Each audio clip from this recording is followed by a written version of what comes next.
Assalamualaikum warahmatullahi wabarakatuh.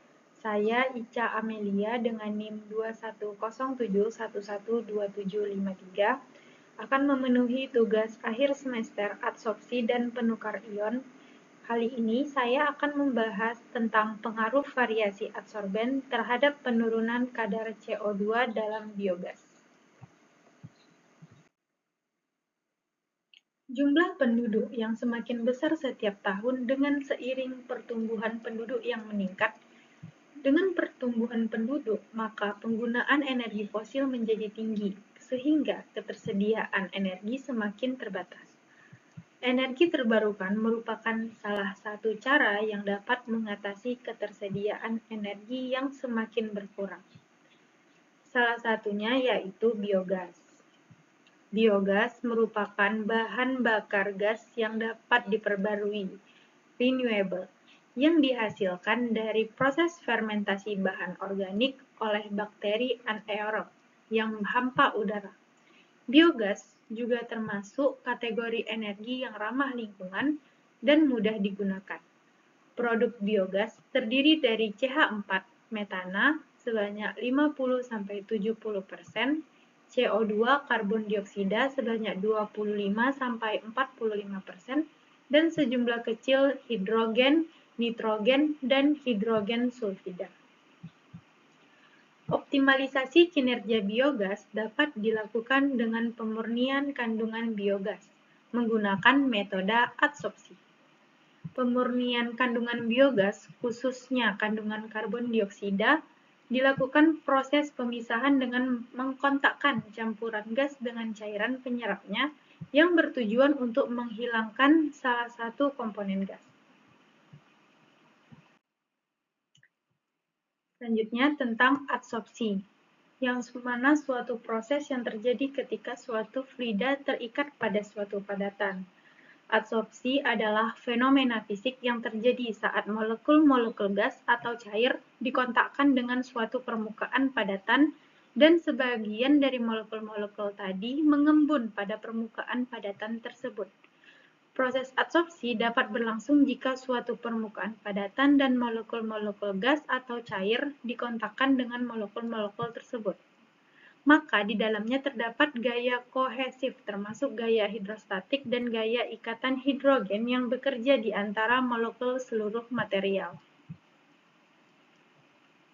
Yang kedua adalah faktor yang mempengaruhi adsorpsi. Yang pertama ada tekanan. Tekanan yang dimaksud adalah tekanan adsorbat. Kenaikan tekanan adsorbat dapat menaikkan jumlah yang diadsorpsi. Yang kedua itu adalah temperatur absolut. Temperatur yang dimaksud adalah temperatur adsorbat.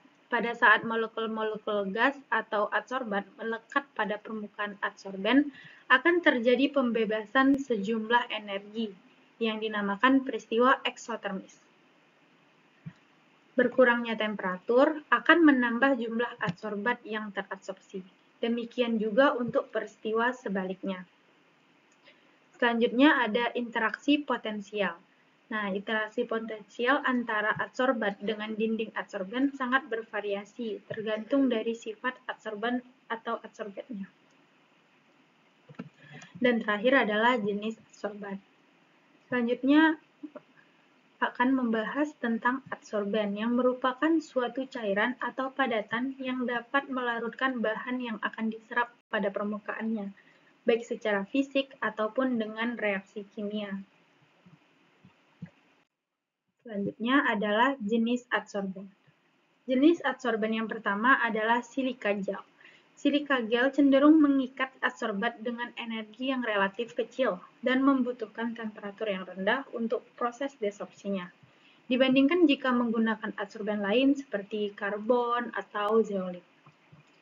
Selanjutnya ada aktif karbon. Aktif karbon dapat dibuat dari batu bara, kayu, tempurung kelapa. Dimulai dengan proses pyrolizing, carburizing pada temperatur 700 sampai 800 derajat Celcius. Hampir semua adsorbat dapat diserap dengan karbon aktif, kecuali air. aktif karbon dapat ditemukan dalam bentuk bubuk dan granular. Yang ketiga adalah zeolit. Nah, zeolit mengandung kristal zeolit yaitu mineral aluminosilikat yang disebut sebagai penyaring molekul. Mineral aluminosilikat ini terbentuk secara alami. Selanjutnya ada karbon dioksida. Nah, karbon dioksida ini merupakan gas tidak berwarna dan tidak berbau yang terdiri dari dua ion untuk bergabung dengan unsur-unsur penting lainnya, seperti oksigen, nitrogen, dan fosfor.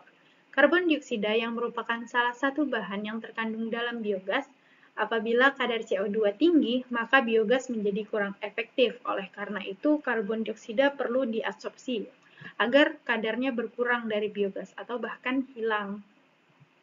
Nah, selanjutnya adalah biogas itu sendiri, yang merupakan gas-gas yang dihasilkan dari proses penguraian anaerob atau tanpa udara atau fermentasi dari material organik seperti kotoran hewan, lumpur kotoran, sampah padat, atau sampah terurai secara biologis.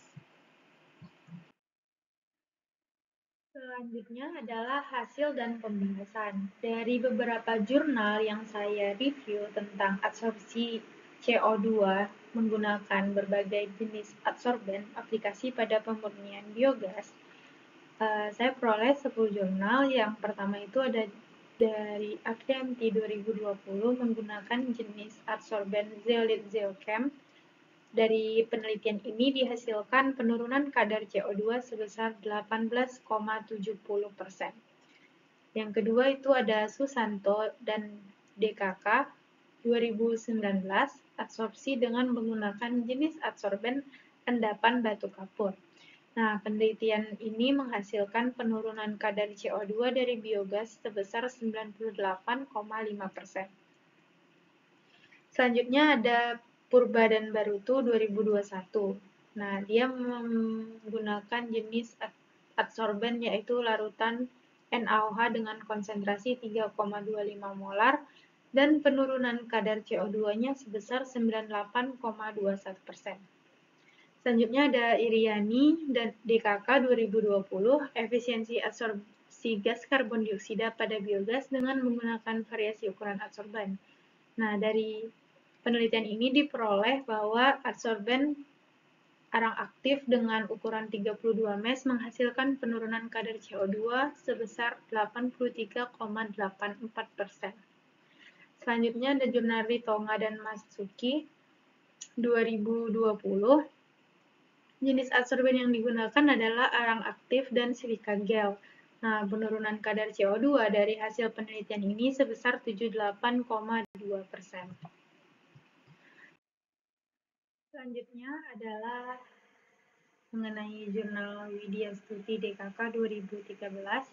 Nah, jenis adsorben yang digunakan pada penelitian ini adalah karbon aktif cangkang sawit.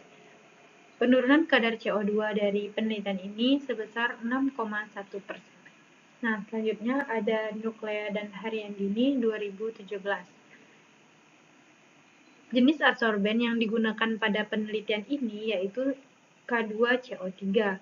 Nah, dengan adsorben ini menghasilkan penurunan kadar CO2 dalam biogas sebesar 25,686%. Selanjutnya adalah penelitian dari Simbolon dan Purba 2023 tentang absorpsi CO2 pada wet wall column dengan variasi laju alir NaOH dan konsentrasi metil dienolamin. Berarti jenis adsorbennya ada NaOH dan MdEA. Penurunan kadar CO2 dari penelitian ini yaitu sebesar 58,158%. Pada penelitian selanjutnya yaitu Pangesti DKK 2022 dengan jenis adsorben karbon aktif sekam tadi. Nah, dalam penelitian ini dihasilkan penurunan kadar CO2 sebesar 96,15%. Selanjutnya adalah Saleh DKK 2015 tentang pengaruh waktu dan komposisi adsorben campuran yaitu zeolit dan semen putih.